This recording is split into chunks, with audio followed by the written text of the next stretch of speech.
Hi, and welcome to another episode of Law Now.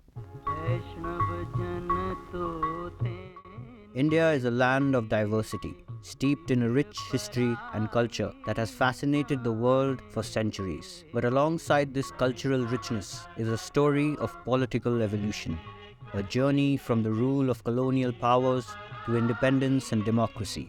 And at the heart of this journey lies the story of India's constitutional law, an epic saga spanning over 300 years. The history of the Indian constitutional law is long, informative, and important for anyone wanting to understand the significance of the Constitution. To start this journey, we have to go all the way back to when the Britishers first came to India. They came here because they were so attracted by the stories of the fabulous wealth of India. It all started when a group of 218 subscribers raised £68,373 and formed themselves into a joint stock company. This company of merchants from London was given royal approval by a charter from Queen Elizabeth I.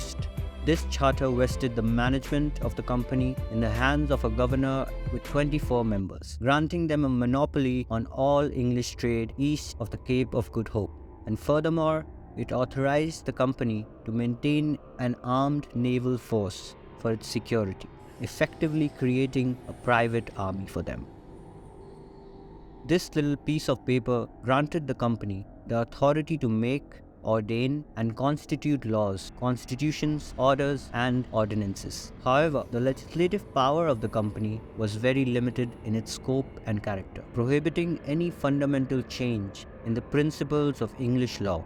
It was not a power to legislate for some territory because the company was purely a trading concern and not a political sovereign acquiring foreign territory.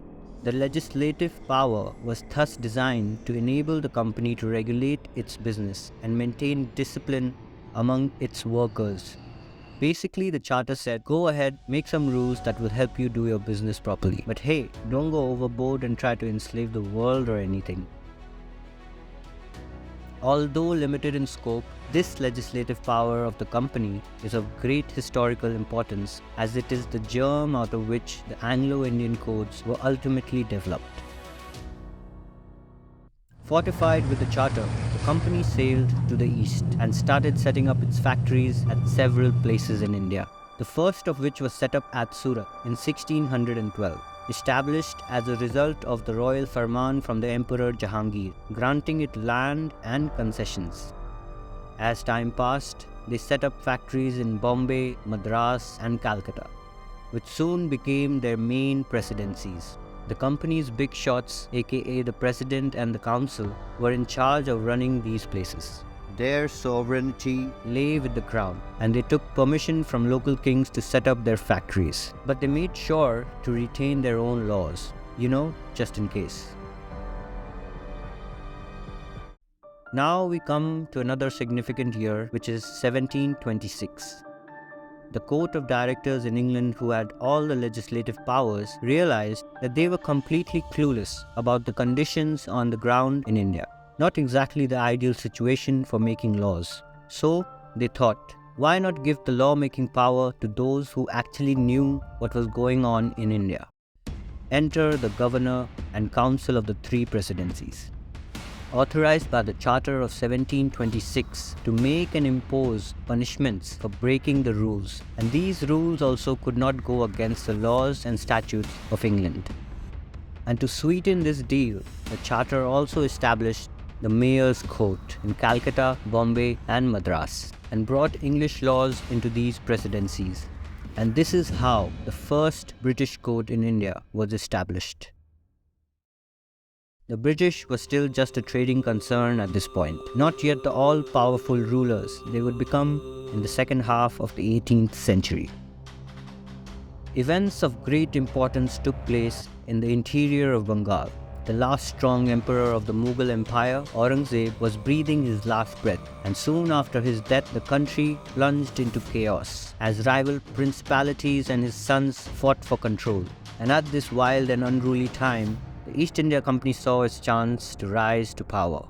It was in the year 1757 that the company secured its place in history by defeating Sirajuddaula, the Nawab of Bengal, in the historical Battle of Plassey. And with that victory, the British Empire in India was born.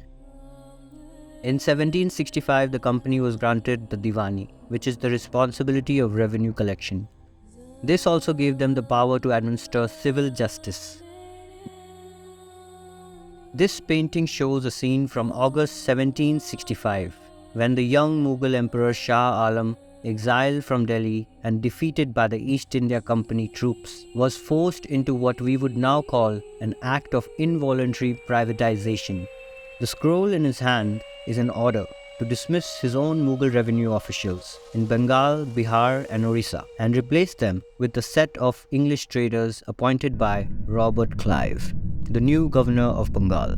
The directors of the EIC, who the document describes as the high and mighty, the noblest of exalted nobles, the chief of illustrious warriors, our faithful servants and sincere well-wishers, worthy of our royal favors, the English Company. The collecting of Mughal taxes was subcontracted to a powerful multinational corporation whose revenue collecting operations were protected by its own private army.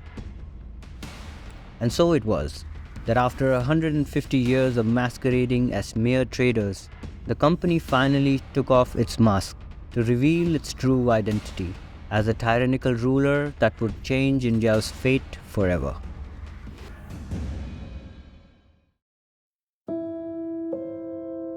Thank you for watching the video. I hope you got to learn something new. Please subscribe to my channel and let me help you boost your legal IQ.